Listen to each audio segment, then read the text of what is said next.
यूरोपीय यूनियन ने पाकिस्तान के खिलाफ करारदाद पास की है। इसमें पाकिस्तान को इंतहा पसंद मुल्क करार देते हुए इस पर पाबंदियों की सिफारिश की गई है। तो पाकिस्तान को एक एक्सट्रीमिस्ट कंट्री, इंतहा पसंद मुल्क डिक्लेयर कर दिया जाएगा। आप सोचें, इस वक्त इंडिया के अंदर दिवाली हो रही होगी।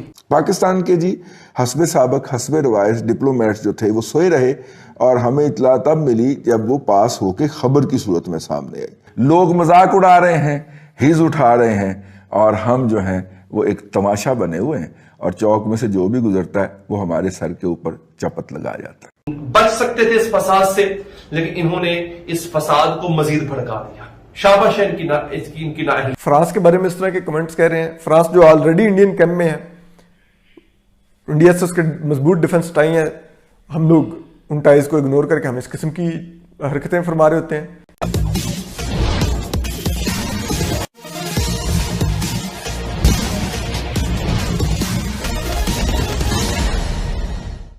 पाकिस्तान के अंदरूनी हालात तो पहले से ही खराब थे, अब बाहरी हालात भी दिनों दिन खराब होते जा रहे हैं।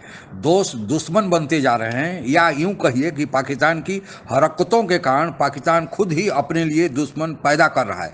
फ्रांस से दुश्मनी उसका ताज़ा उदाहरण है। फ्रांस के ही कहने पर यूरोपियन यूनियन ने पहले पाकिस्तान पर आर्थिक प्रतिबंध लगाया, अब सुनने में आ रहा है कि पाकिस्तान को टेररिस्ट स्टेट घोषित करने जा रहा है। पाकिस्तान के इसी हरकतों की चर्चा करते हुए आज की पाकिस्तान मीडिया की चर्चा, आइए आगे सुनते हैं। यूरोपीय यूनियन ने पाकिस्तान के खिलाफ करारदाद पास की है। इसमें पाकिस्तान को इंतहा पसंद मुल्क करार देते हुए इस पर पाबंदियों की सिफारिश की गई है।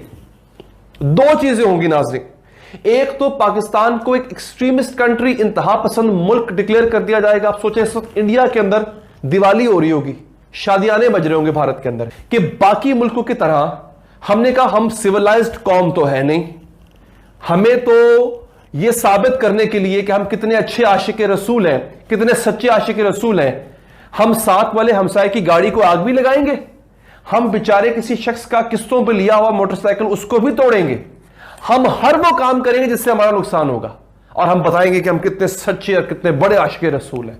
और उसका नुकसान यह होगा कि यूरोप हमें इंतहा पसंद मुल्क डिक्लेयर कर देगा।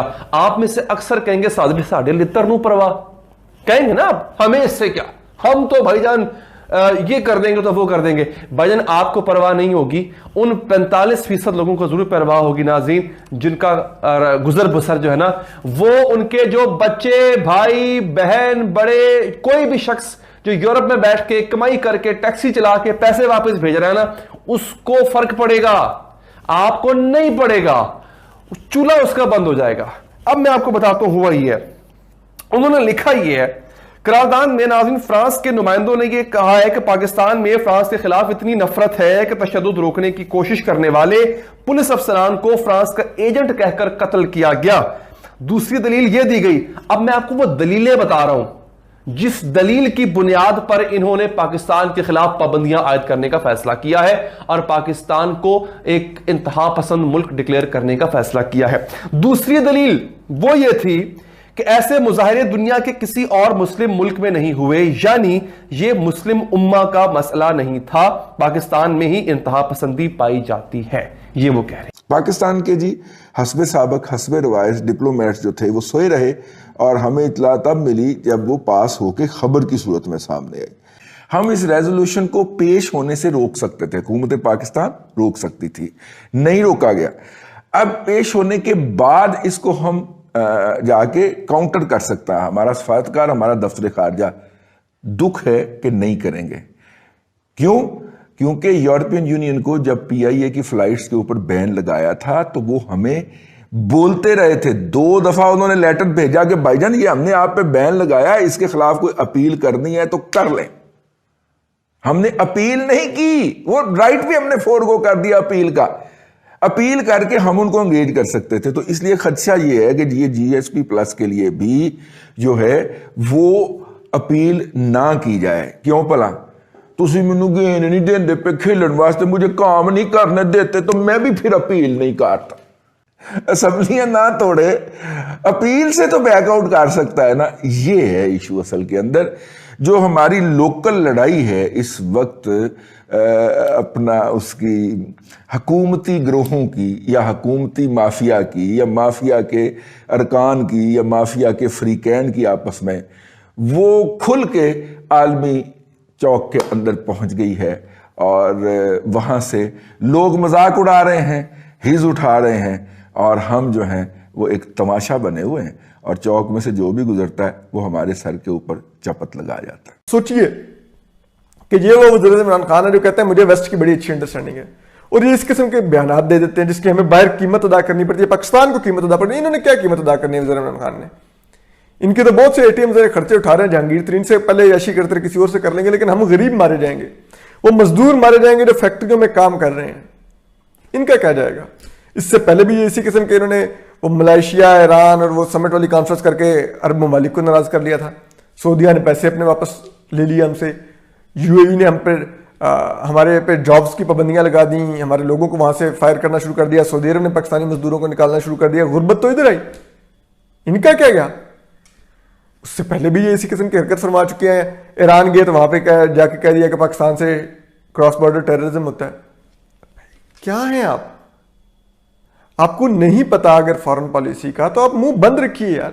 कोई इनको ट्रेन जो लोग लाए हैं वो क्या सोच कर लाए हैं कि जिसको ये नहीं पता कि पाकिस्तान की फॉरेन पॉलिसी पे इसके क्या रिप्रिकॉशंस होते हैं, जो ये मुंह खोलते हैं, जो इनको हर वक्त मुंह खोल के इनका मुंह लीक होता रहता है, कुछ ना कुछ निकलता रहता है, उसकी कीमत पाकिस्तान अदा करता है।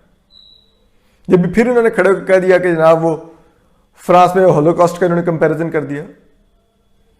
ठीक है, हम निजी महफिलों में ये कंपैरिजन कर सकते हैं, समझ आती है, लेकिन आप बतौर चीफ एग्जीक्यूटिव फ्रांस के बारे में इस तरह के कमेंट्स कह रहे हैं। फ्रांस जो ऑलरेडी इंडियन कैंप में है, इंडिया से उसके मजबूत डिफेंस टाई है, हम लोग उन टाइज को इग्नोर करके हम इस किस्म की हरकतें फरमा रहे होते हैं कि यूरोप अगर ऐसा करता है ना तो इसका हमें नुकसान क्या होगा। नुकसान ये होगा कि पाकिस्तान की जो कुल लेबर फोर्स है ना उसका 45% हमारी लेबर का 45% बहुत बड़ा ये मार्जिन होता है, उसका ताल्लुक टेक्सटाइल से है। यानी और आपकी जो टेक्सटाइल है उसका सबसे बड़ा इंपोर्टर वो यूरोप है।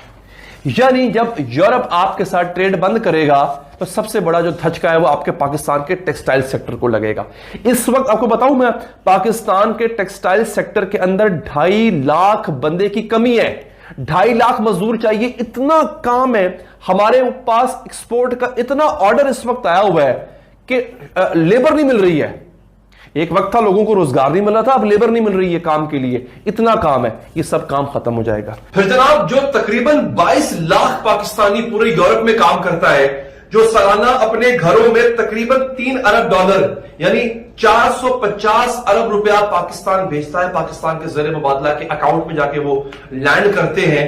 पाबंदियां लग गई तो वो भी जो है वो खतरे में पड़ जाएगा। आप इमेजिन करेंगे लोग अगर पैसे वापस नहीं भेज पाएंगे, वहां पर इन पे पाबंदियां लग जाएंगी, कितना नुकसान होगा। नाजरीन, शाबाश है हमारे हुक्मरानों पे, जिस तरह से उन्होंने तहरीके लब्बैक का जो ये डील किया, हैंडल किया कि फसाद बच सकते थे इस फसाद से, लेकिन इन्होंने इस फसाद को मजीद भड़का दिया। शाबाश है इनकी नाअहली। पाकिस्तान का आतंकवादियों को संरक्षण, समर्थन और धन मुहैया कराना यानी स्टेट स्पॉन्सर टेररिज्म या राज्य समर्थित आतंकवाद का लंबा इतिहास रहा है।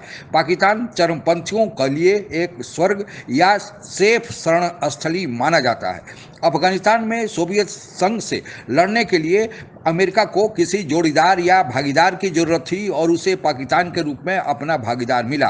पाकिस्तान अमेरिका के लिए विभिन्न मुस्लिम देशों से जिहादियों को इकट्ठा किया और उनकी एक फौज बनाई गई जिसे तालिबान कहा जाने लगा। इसी तालिबान जिहादियों के बल पर अमेरिका और पाकिस्तान ने सोवियत संघ से अफगानिस्तान में युद्ध किया और अफगानिस्तान में सोवियत संघ को शिकस्त दिया।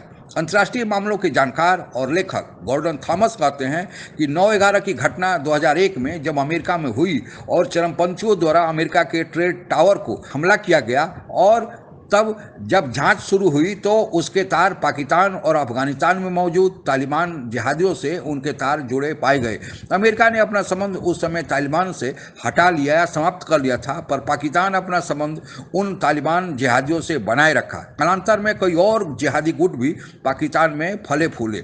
जब पाकिस्तान के लिए सिरदर्द बन गए थे तब जनरल मुशर्रफ जब पाकिस्तान के राष्ट्रपति बने तब उन्होंने इन चरमपंथियों के खिलाफ कार्रवाई किया और इसी दौरान दो गुट जिहादियों के बन गए। एक गुट जो सरकार का समर्थन करता था, यानी मुशर्रफ के समर्थन में थे, पाकिस्तानी सेना का समर्थन करता था, और दूसरा गुट जो इसके विरुद्ध था।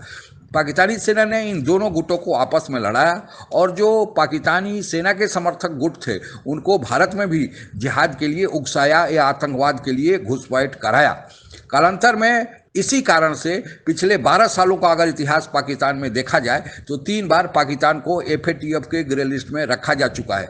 FATF के ग्रे लिस्ट में उन देशों को ही रखा जाता है जो आतंकवाद को समर्थन संरक्षण देते हैं और जो आतंकवादियों की शरणस्थली के रूप में जाने जाते हैं और उन्हें धन मुहैया कराते हैं।